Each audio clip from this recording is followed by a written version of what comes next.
Всем привет! Меня зовут Винокурова Ксюша, мне 13 лет. Я живу в замечательном поселке Юсардах, Среднеколымского улуса. Сейчас я вам расскажу о моих летних каникулах. Я очень люблю наблюдать за закатами, а на Колыме они особенные. Этим летом я вдоволь насладилась ими. Все лето я со своими друзьями провела на велосипеде и собирала ягоды, мою любимую княженику и вкусную морожку.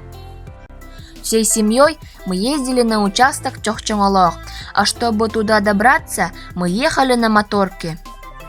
Потом на буране. Морожки в этом году видимо-невидимо.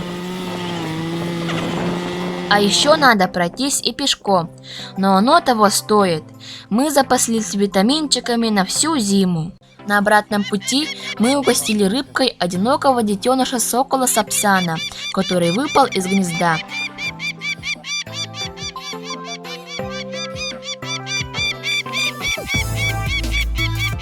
И все лето боролись с комарами.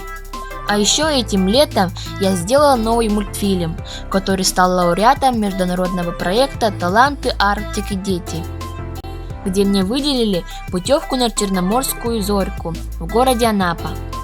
Так что мое лето еще не кончилось. Спасибо за внимание!